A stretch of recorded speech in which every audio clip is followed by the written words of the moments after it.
이제 성경 말씀을 봉독하겠습니다. 각 가정에서 온라인 생중계 예배로 참여하시는 성도님들께서도 함께 봉독해 주시기 바랍니다. 오늘 우리에게 주시는 하나님의 말씀은 고린도후서 5장 17절에서 20절까지의 말씀입니다. 제가 가지고 있는 성경은 신약 성경 290페이지입니다. 고린도후서 5장 17절에서 20절까지의 말씀을 함께 교독하시겠습니다. 17절 제가 먼저 읽겠습니다. 하나님의 말씀입니다. 그런즉 누구든지 그리스도 안에 있으면 새로운 피조물이라. 이전 것은 지나갔으니 보라 새 것이 되었도다. 모든 것이 그가 그리스도로 말미암아 우리를 자기와 화목하게 하시고 또 우리에게 화목하게 하는 직분을 주셨으니 곧 하나님께서 그리스도 안에 계시사 세상을 자기와 화목하게 하시며 그들의 죄를 그들에게 돌리지 아니하시고 화목하게 하는 말씀을 우리에게 부탁하셨느니라. 함께 읽겠습니다. 그러므로 우리가 그리스도를 대신하여 사신이 되어 하나님이 우리를 통하여 너희를 권면하시는 것 같이 그리스도를 대신하여 간청하노니 너희는 하나님과 화목하라. 아멘. 오늘 강단 위에 이와 같이 아름다운 과일들과 또 추수감사에 대한 여러 장식들이 있습니다. 저희 교회는 이미 한 2주일 전에 지났습니다만 전 세계가 이렇게 추수감사 이 절기를 지키고 있는데, 우리가 확신하는 것은 현재의 감사가 앞으로의 우리의 미래를 결정하게 될 것입니다. 오늘 이 예배 드리는 여러분들이 평생 감사할 수 있기를 바랍니다. 우리의 절대적 감사와 초월적 감사가 우리의 장래의 방향을 결정하게 될 것입니다. 제가 참 고맙고 감사한 것은 목회자로서 지난 목요일 저녁에 저희 본당에 청소년들이에요. 6,400명이 왔어요. 보통으로 가만히 계시는데요, 청소년 6,400명은 어마어마한 겁니다. 애들이 와가지고 그 수능 때 밖에 나가 술 마시러 안 나가고 여기 와가지고 예배 드리면서 자기들의 생애를 주님 앞에 드린다고 하면서 울면서 기도하는 걸 볼 때요, 한국교회 소망이 있다. 그리고 얘네들 때문이라도 한국교회 미래가 소망이 있다 이렇게 생각하고, 우리 여기에 팽팽한 어떤 비관주의 또 비판주의, 냉소주의는 물러가기를 바랍니다. 다시 한번 한국교회 소망 있는 줄로 확신합니다. 오늘 본문은 고린도후서 5장 17절로 20절에 있는 말씀, 특별히 제목을 새로운 창조물이다 이렇게 붙였는데, 고후 5장 17절은 우리 온 성도들은 다 암송하는 구절이라고 말할 수 있습니다. 그런즉 누구든지 그리스도 안에 있으면 새로운 뭐라고 그랬습니까? 피조물이라. 이전 것은 지나갔으니 보라 새 것이 되었도다. 새로운 피조물이라는 말을 새로운 한글 성경 번역으로 말하면 새로운 창조물이다 이렇게 말할 수 있어요. 새로운 뭐라고요? 창조물이다. 새로운 창조물이란 말은 우리의 BC와 AC가 확실히 다, 예수님 영접하기 전과 예수님 영접하고 난 다음에는 완전히 달라졌다는 것이에요. 그러니까 새로운 창조물이 되었다는 것은 어떤 뜻입니까? 근본적인 변화가 일어났다. 새 영과 새 마음과 또 새 몸을 가지고 주님을 찬양하는데, 오늘 여러분들 회중 찬송했잖아요. 나 이제 주님의 뭘 얻었다고요? 새 생명을 얻었다. 옛것은 지나고 새 것이 되었도다.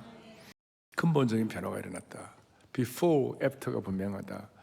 오늘 이 말씀을 기록했던 사도 바울이 그랬잖아요. 예수님 믿기 전에는 살인 주동자였죠. 그가 다메섹으로 가서 예수님 사람을 다 죽이려고 가다가 마상에서 떨어져가지고 하늘의 빛을 보고 떨어져가지고 무슨 일이 벌어졌습니까? 3일 동안 완전히 어두운 가운데 갇혀 있었어요.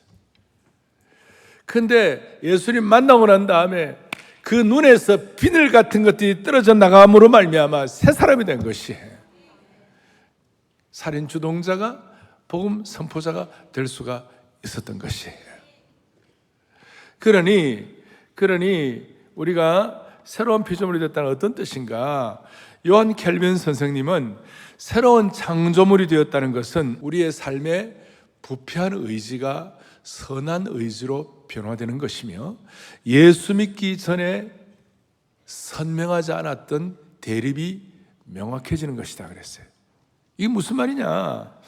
여러분, 예수 믿기 전에는 모호한 영역들이 많았어요. 이것저것 이 맞느냐 틀리냐 이런 거 많았는데, 하나님과 사탄 명확한 경계입니까 아닙니까?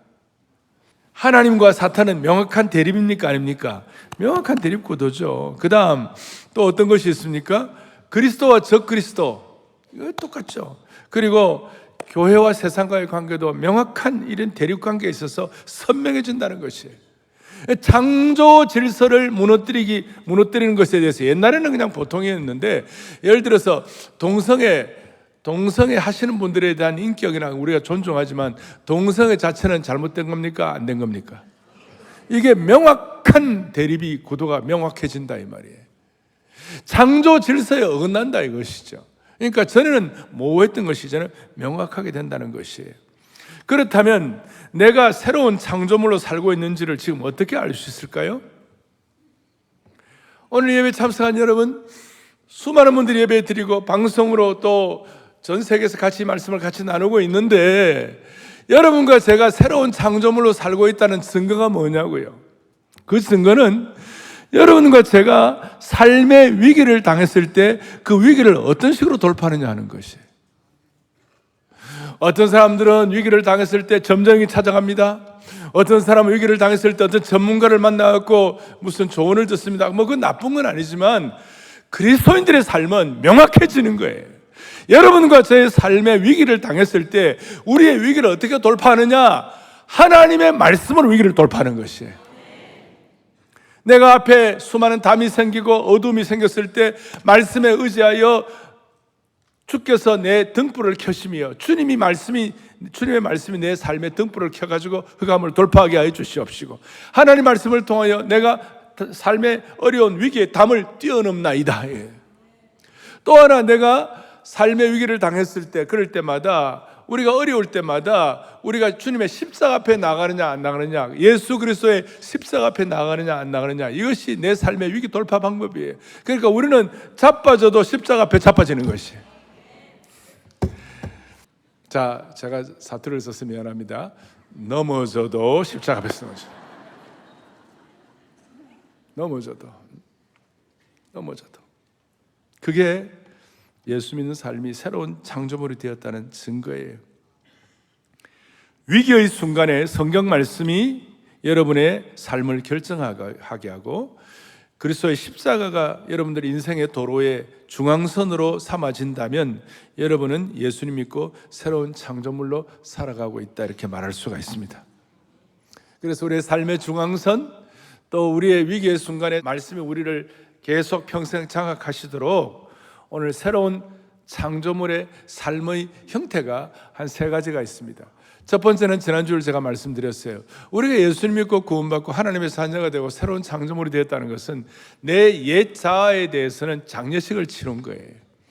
옛 자아, old nature, 이 새로운 옛 자아에, 과거의 옛 자아에 대해서는 우리가 장례식, 그러니까 내 자아, 내 공로의식, 또 내 염소 같은 이런 것들이 다 은혜의식으로 하나님의 은혜에서 자기를 부인하고 하나님께서 주시는 그 은혜를 가지고 내 자아를 처리하는 소위 장례식을 치르는 거예요. 근데 장례식만 얘기하면 조금 소극적이에요. 조금 더 적극적인 것이 뭐가 없을까? 그랬을 때 오늘 17절에 누구든지 누구 안에 있으면 그리스도 안에 있으면, 그리스도 안에 있다는 이 말을 그 다음 구절에 전체 보면 주님과 연합되었다, 그 말이에요. 뭐가 되었다고요? 연합이 되었다. 그러니까 주님 안에 있다는 이 말을, 주님과 연합되었다는 이 말을 오늘 장례식이 좀 소극적이면 이 말씀은 결혼식과 비교할 수 있어요. 그러니까 저와 여러분은 장례식도 지나야 되지만 우리는 말씀을 가지고 주님과 결혼식도 해야 되는 것이에요. 결혼식이 있다는 것이. 그래서 결혼식을 한 사람, 주님과 연합되어서 주님과 결혼한 사람의 특징이 뭐냐? 15절에 자신을 위하여 살지 않고 오직 그들을 누구예요? 대신하여 죽었다가 다시 살아나신 이를 위하여 살게 하려 하심이라. 다시는 우리 자신, 나 같으면 오정현, 우리 자신을 위하여 살지 아니하고 오직 그들, 나를 위하여 대신하여 죽었다가 다시 살아나신 이를 위하여 살게 하려 하심이라. 이것이 바로 뭐냐면 그리스도의 신부가 된다 이 말이에요. 결혼식을 하고 예수님의 신부가 된다 이 말이에요. 다시는 그를 위하여 살지 않고 그를 위하여 죽으셨다가 다시 살아시는 살게 하심이라. 이걸 결혼식이라고 그러는데, 이걸 이제 나중에 11장 이렇게 나와요. 11장 2절에 내가 너희를 정결한 처녀로 한 남편인 그리스도께 드리려고 중매함이로다. 그러니까 바울이 거룩한 중매장이가 된 거예요.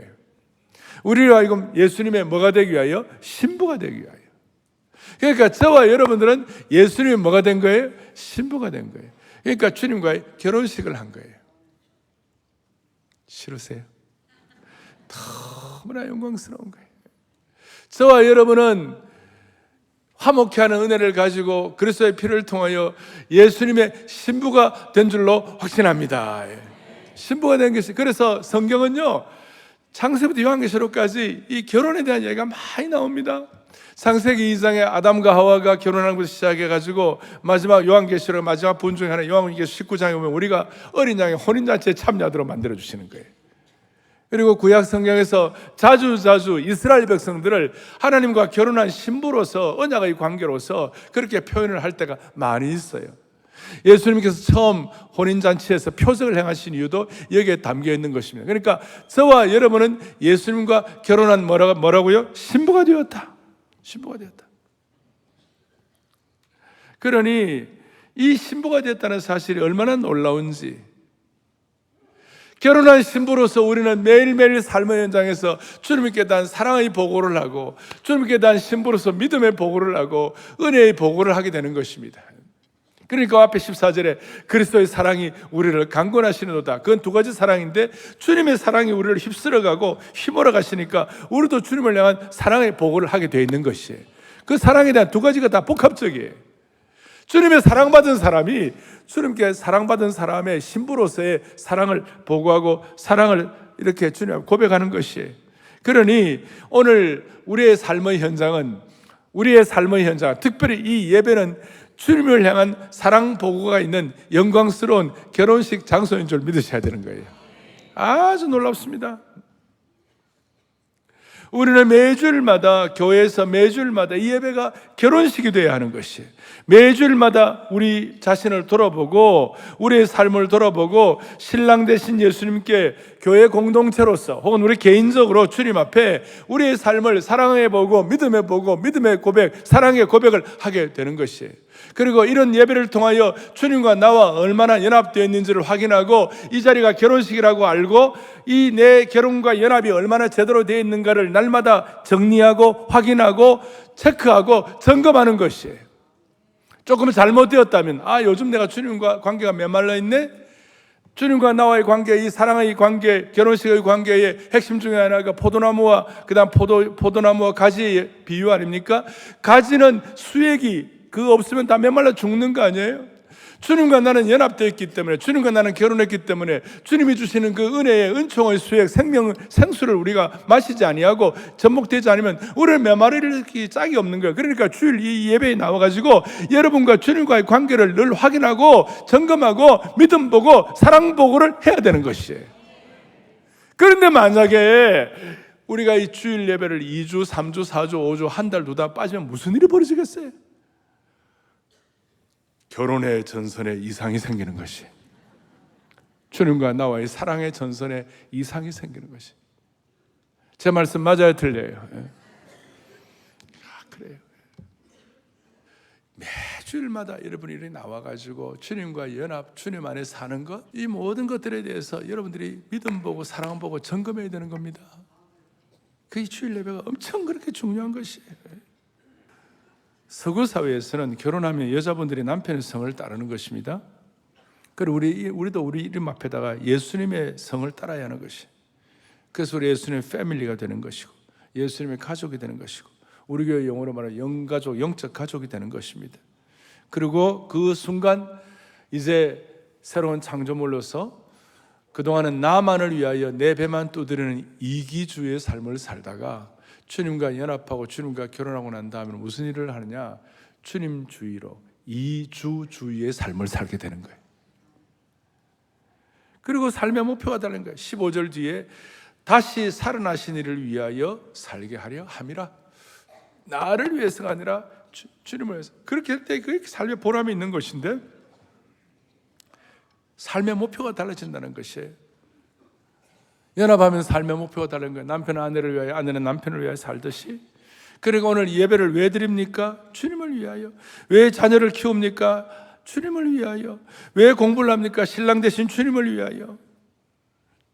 우리가 이 80억이 되는 인구 가운데서 하나님의 섭리 가운데 이 대한민국에 태어난 이유가 뭘까요? 우리가 중국이나 일본이나 북한 다른 데 태어나지 아니하고 왜 한국에 태어났을까요? 진작에 묻는 거예요. 주님을 위하여. For Him and His kingdom. 그러니까 매주일마다 은혜의 결혼식을 통하여 내가 주님을 위하여 살고 주님과 연합되고 주님에 대한 사랑 고백을 하는 이 은혜가 매주일마다 컨펌되고 재정렬하고 재조정하는 그런 축복이 저와 여러분의 삶에 평생 이어지기를 소망합니다. 그리고 이 결혼식을 하고 난 다음에는 무슨 일이 벌어지는가? 이제 세 번째가 이제 중요한 건데, 자, 장례식, 결혼식 다음에 뭘까요? 여기 보니까 화목케 하시는 은혜를 받은 사람들은 18절 19절에 자기와 화목하게 하시고 또 우리를 화목케 하는 직분을 준 거예요.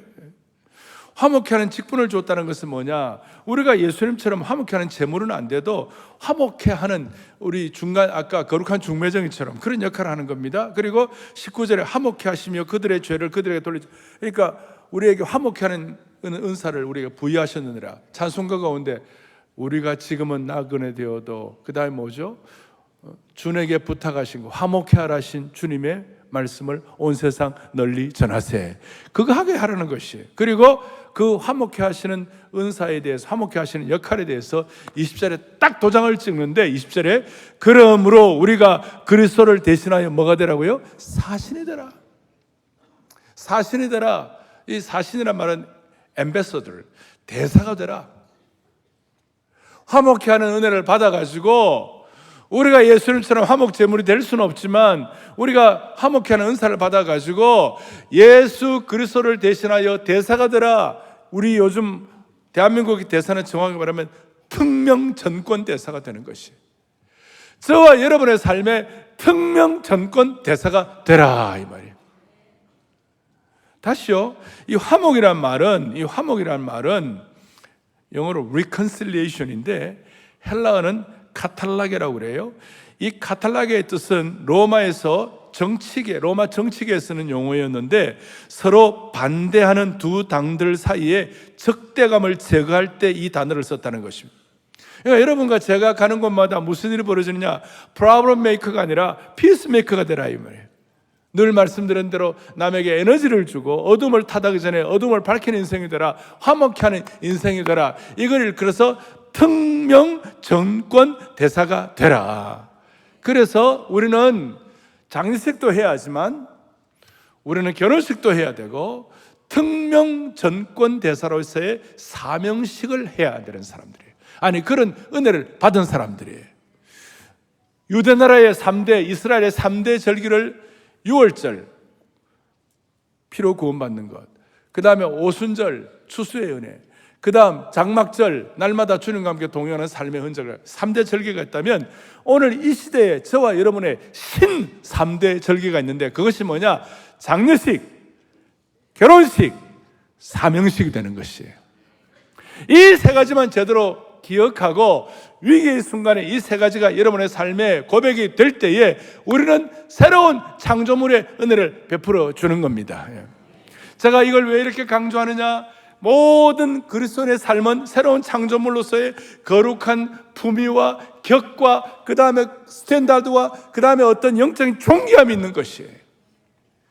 장례식, 결혼식, 사명식을 통하여 여러분과 저의 삶의 존귀함이 형성이 되어야 되는 겁니다.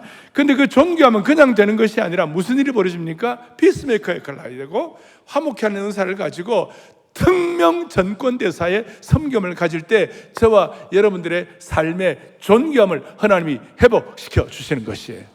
특명 전권 대사가 얼마나 그 나라를 대표하는 것인데 한 나라를 대표하는 것이니까 얼마나 달라지고 품위가 있겠어요? 그리고 이 특명 전권 대사의 품위는 거의 예외 없이 오늘 화목케 하는 직책, 복음을 선포하고 복음을 전하고 생명의 복음을 선포하는 것과 연결되어 있다는 것이에요. 좀 더 깊이 들어가면 여러분과 저의 삶에 왜 거룩한 품위가 안 나타나나? 우리의 삶에 왜 거룩한 격이 없느냐? 왜 존귀함이 없느냐? 왜 우리의 삶에 이렇게 수치와 부끄러움을 당하나? 따지고 보면, 결과론적으로 보면 화목케 하는 직책과 복음을 전하는 그 사역이 있을 때에 거룩한 품위는 회복되는 것이고 존귀함은 형성되는 것이에요. 그리고 이 생명의 역사, 부흥의 역사, 복음 선포의 역사가 약해질 때 우리에게는 존귀함과 특명 전권 대사의 기름 부음과 격이 사라지게 되는 것입니다. 그러니 막 교회가 갈등이 있고 막 싸우고 그러면 거기에 존귀함과 품위가 있어요, 없어요? 없죠. 내가 말하는 교회는 눈에 보이는 교회뿐만 아니라 눈에 보이지 않는 무형교회는 우리 모두가 포함되어 있는 거예요. 막 부부 싸움을 해가지고 그 다음에 말이죠, 막 남편으로서의 권위, 아내로서의 어떤 존귀함 막 아무리 찾아도 절대 안 돼요. 부부 싸움을 할 때 갑자기 생각, 주여 나로 하여금 특명 전권 대사로 삼은 줄로 믿습니다. 뭘 위하여? 복음을 위하여. 이것이 얼마나 중요한지 몰라요. 희한하게도 우리 기독교 지난 2000년 역사를 보면요, 부흥과 존귀함과 기적은요 항상 생명사역과 화목케 하는 이 사역을 통해서만 이루어진 것이에요. 그러니까 내 삶에 왜 이런 존귀함이 없나? 내 삶에 왜 이렇게 기적이 일어나지 않는가? 이래 따로 물을 게 없어요. 지난주에 우리는 순장말을 하면서 다락방을 하면서 그 내용들을 깊이 다루었는데요, 제가 좀 정리를 해드릴게요. 다시 한번, 여러분과 저희 삶에 왜 기적과 존귀함이 일어나지 않는가? 이 복음사역, 영혼구원사역, 생명사역과 직결된 이것이 좀 이렇게 느슨해지고, 이것이 좀 뭐라고 그럴까, 약해지고, 이건 내가 관심이 없어지고, 그럴 때 삶의 존귀함과 본격은 사라지는 것이에요. 오늘 저녁부터 사랑의 교회는 새생명 축제를 합니다. 어떤 분들은 사랑의 교회를 행사로 알고 있어요. 여러분들 서울 시민의 말씀, 서울 시민이 1000만이에요. 그래, 1000만의 말씀. 참 우리 시대의 참 개그예요. 서울 시민의 말씀, 1000만의 말씀. 뭐 사랑의 행사가 아니에요. 이거는 여러분과 제가 살고 죽는 거라니까요. 제가 할 수만 있으면 1년 내내 복음을 전하고 싶어요. 사실은 1년 내내 생명의 복음과 부흥의 역사를 전하고 싶어요. 왜? 여러분과 저의 삶의 격을 결정하는데, 존귀함을 결정하고 품위를 결정하고 기적을 결정하고 세상 사람들이 알지 못하는 기가 막힌 일들을 우리가 경험할 수 있는 것인데, 그래서 우리 예수님도 예수님의 공생의 사역 가운데 표적과 기적을 일으키셨을 때 거의 대부분 예수님은 생명과 연결되는 것, 복음사역, 생명사역, 사람을 영적으로 살리는 것과 연결되어 있을 때 주님이 기적을 베풀어 주셨어요. 그리고 뭐 세상적으로 똑똑하고 잘난 사람들 뭐라 하는 주는 관심 안 기울였어요. 예를 들어서 그 당시에 제일 잘 나가는 바리새인과 서기관, 종교 지도자들이 예수님께 표적을 구했어요. 뭐가 기적입니까? 주님 뭐라고 그러는지 아세요? 너희들에게는 요나의 표적 외에는 보여줄 게 없다. 무슨 말이냐면 그 사두개인들이 서기는 사람들은요, 요나의 표적의 핵심은 뭐냐면 부활 사건이에요. 요나가 죽다가 사는 거예요. 부활도 너희들은 믿지 않는데, 너희들은 볼 거 줄 거 없다. 그러나 예수님은 생명사역, 사람을 살리고 나병 자가 낫고 죽어가는 자가 낫고, 거의 주님의 기적은 생명과 복음사역, 복음 선포사역, 부흥과 여기에만 연결되어 있는 거예요. 그러니까 초대교회부터 지금까지 복음 선포와 복음의 능력과 생명사역, 부흥사역에만 기적이 일어난 줄로 믿습니다. 그러면서 여러분 기억나시죠? 사도행전 28장에 사도 바울이 유라굴로 광풍을 만나가지고 얼마나 힘든지, 바울도 유라굴로 광풍 때문에 두려웠어요. 두려워하지 말라고 나중에 주님이 친히 곁에 서서 말씀하셨는데, 그만큼 바울에게 두려움이 있었지만 하나님께서 그 유라굴로 광풍을 통하여 무슨 일이 벌어졌습니까? 멜리데라는 섬에다가 276명의 죄수들 호송선이 거기에 다 이제 좌초가 됐죠. 거기다가 거기 피신을 했는데, 남들이 볼 때는 풍랑과 태풍을 만나가지고 이거 인생 참 복잡하고 힘들고 어렵다 이렇게 말할 수가 있을지 모르지만, 그게 하나님의 놀라운 뜻이 있는 것이에요. 멜리데 섬에서 바울을 통하여 하나님이 기적을 베풀어 주시기 위하여, 바울을 통하여 하나님의 기적 사역을 체험할 수 있도록. 너무 추워가지고 이렇게 불을 쬐고 있는데 바울이 또 섬기는 마음을 가지고 다른 데 가서 나무를 해가지고 들어와갖고 불을 쬐려고 하는데 갑자기 나무 속에서 독사가 나와가지고 바울을 물고 있는 거예요. 그러니까 섬에 있는 사람들을 볼 때는 다 죄수들이니까 이 죄수들이 결국은 아무리 이렇게 뭐 풍랑 가운데 살았다 하더라도 독사가 물어보니까 이거는 저 친구는 죽을 사람이야, 저 죄인이구나 이렇게 말했는데 독사가 물린데도 멀쩡한 거예요. 갑자기 멜리데 섬의 사람들이 신이 나타났도다. 그리고 바울이 뭐 그런 가운데서 버블리오라는 그 섬의 추장의 부친이 죽게 되었는데 그 부친을 살려주고 섬에 있는 수많은 병자들을 살려주었어요. 그리고 거기서 바울은 다시 재충전하고 276명 한 명도 뭐 그 죽지 아니하고 다 이렇게 해가지고 이제 로마로 가게 되는데 여기에 영광스러운 진리가 있는 거예요. 많은 사람들이 사건을 해석할 때 환경을 통한 해석이 있고 복음 선포를 통한 해석이 있어요. 여러분들의 렌즈가 환경을 통한 렌즈가 될 것인가, 복음 선포를 통한 렌즈가 될 것인가? 제가 지금 드리는 말씀은 환경을 통해서 해석하는 것이 아니라 복음 선포를 통하여 복음을 통한 렌즈를 가지고 설명하는 것이에요. 멜리데 섬의 그 기적은 바울의 복음 사역과 연결이 되어 있던 것이에요. 우리의 인생에 풍랑 만납니다. 유라굴로 만납니다. 어디에 막 좌초될 만큼 어려운 거 있습니다. 그런데 그것이 복음 선포와 연결이다. 그 가운데서도 여러분들과 제가 생명의 복음을 선포하는 이 일에 한결 같으면 하나님은 기적을 베풀어 주시는 것이에요. 바울이 루스드라 성이라는데 사도행전 14장에 가가지고 복음을 전파하는데 세상에 악한 유대인들이 와가지고 특공대가 와가지고 바울을 때려 죽였어요. 사람들이 죽은 줄 알고 덜덜덜덜 거죽에 말아가지고 루스드라 성 밖에다 내어쳤어요. 막 사람들 슬피 울면서 복음을 이렇게 선포하고 이렇게 애쓰는데도 이 죽음이 참혹한 죽음이 오고 이런 안타까운 결과가 오고 얻어맞고 돌로 쳐짐을 받고 이건 뭐 너무 비참하다 이러는데 바울이 일어났다 그랬어요. 다 죽은 줄 알았는데 성경의 그 헬라어 단어를 보면요, 일어났다는 말이 앉았다가 누웠다가 일어났다 그 말이 아니라 죽은 자가 다시 살아났다는 용어를 쓰고 있는 것이에요. 바울이 남들이 볼 때 죽은 거예요. 그런데 복음 선포와 관계되니까 기적처럼 일어나게 된 것이에요. 할렐루야. 그 이후에 바울의 앞치마만 던져도 사람이 살아나는 거예요. 수많은 일들이 벌어지는 거예요. 사랑하는 형제자매 여러분, 오늘 저와 여러분의 삶의 품격, 존귀함, 기적을 체험하기를 원한다면 여러분 생명사역과 연계되어 있어야만 하는 것입니다. 그런 차원에서 자유주의 신학자들에게는요 기적이 안 일어나요.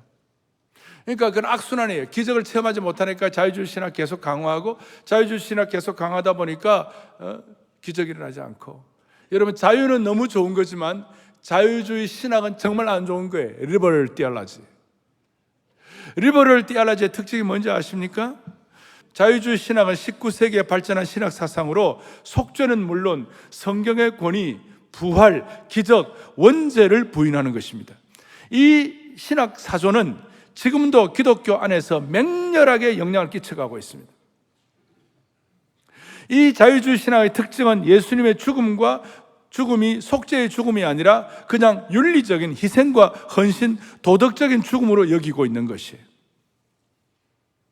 그래서 이 자유주의 신학자들은 성경의 진리보다는 세상적 가치관, 가장 대표적인 것이 뭐냐?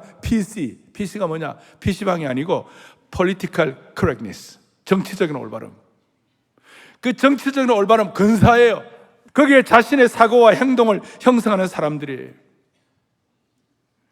이 사람들은 성경의 기적이 불편해요. 부활을 믿지 않기 때문에. 유럽의 교회들이 이런 것 때문에 다 망한 거예요.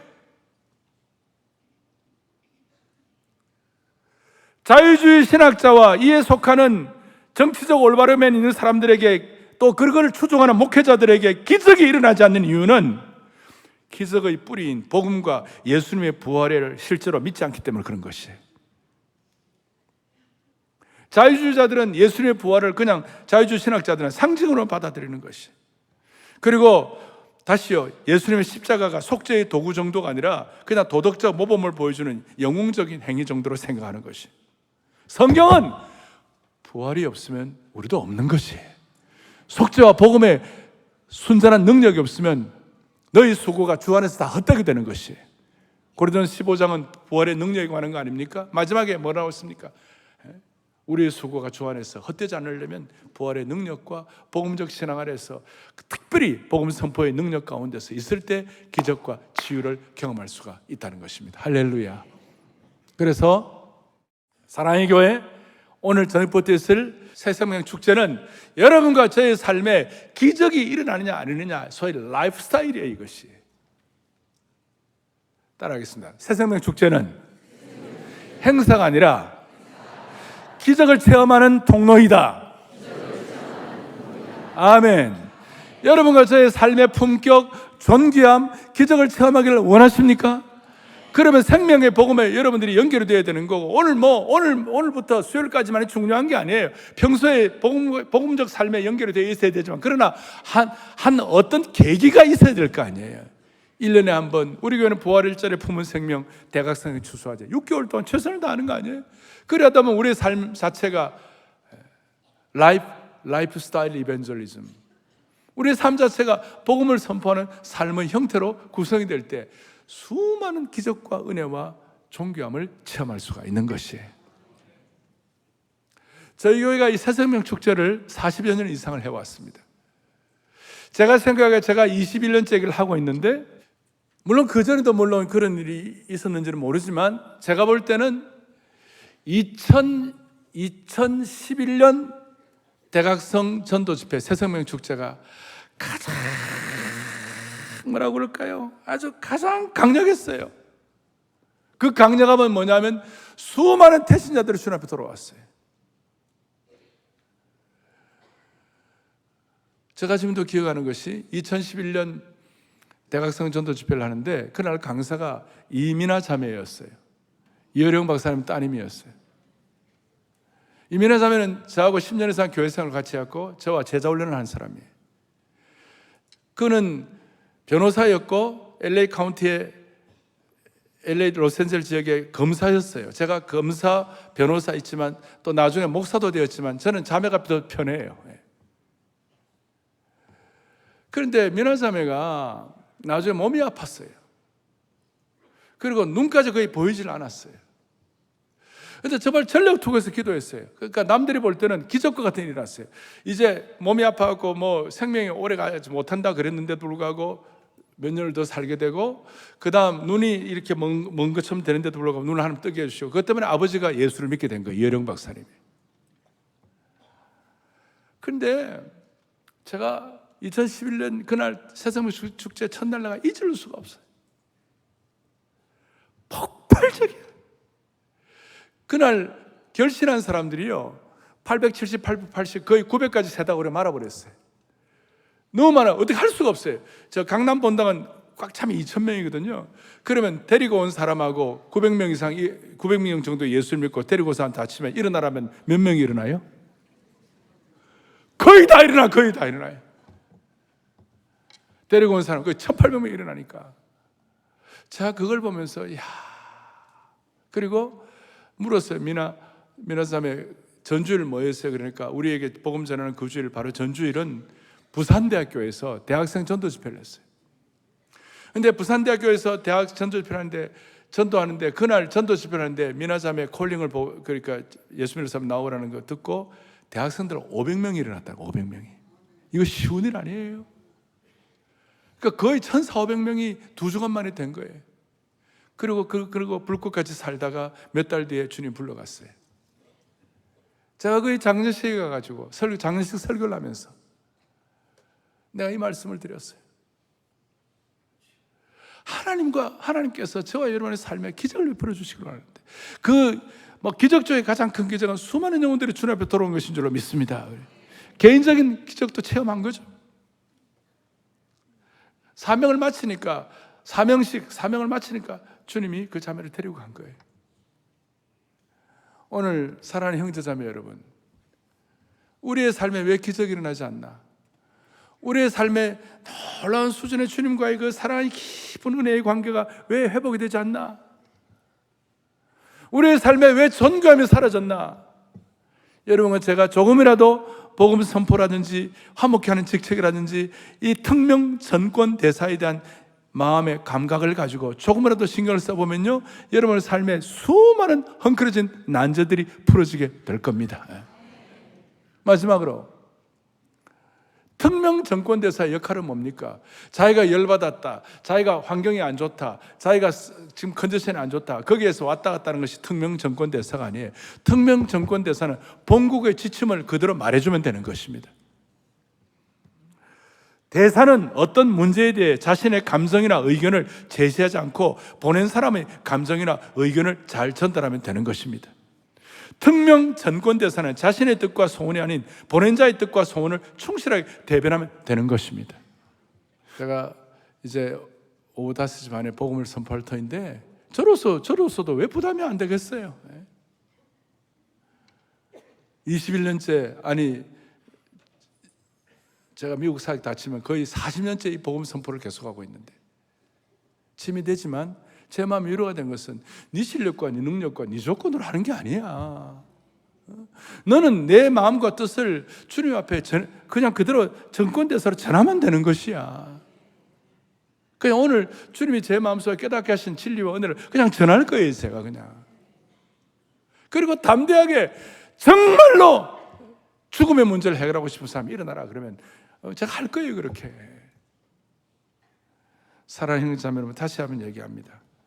사랑의 교회 새생명 축제는 어떤 행사가 아닙니다. 이것은 저와 여러분의 삶의 라이프 스타일, 기적과 존경함을 결정하는 예식인 줄 믿으셔야 되는 것입니다. 마음의 소원을 하시고, 그리고 이 일을 통하여 환경을 가지고 모든 일을 평가하지 말고 이 일을 통하여 복음적인 렌즈를 가지고 수많은 일들을 평가할 때 여러분의 삶에는 하나님께서 수치와 부끄러움을 당하지 않고 하나님의 길과 인도하심 능력을 베풀어 주실 것입니다. 할렐루야. 가슴에 손을 얹겠습니다. 우리 모두가 다 사명식을 통하여 우리 모두의 삶에 기적이 일어나는 은혜가 있도록 살아계신 하나님 아버지 역사하여 주시옵소서.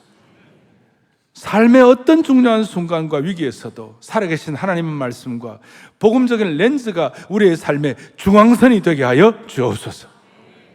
인생의 순례길 가운데 자아에 대해서는 장려식하게 하시고 주님과 연합의 결혼식의 은혜의 수준을 누리게 하여 주시옵시며 우리의 앞으로의 장래에는 늘 특명 정권대사의 삶을 선포하게 하여 주시옵소서. 오늘 저녁부터 복음을 설명 정도가 아니라 복음적 삶을 능력으로 체험하는 시간 되게 해 주실 것을 소망하오며 우리 주 예수 그리스도를 받들어 간절히 기도 올리옵나이다. 아멘.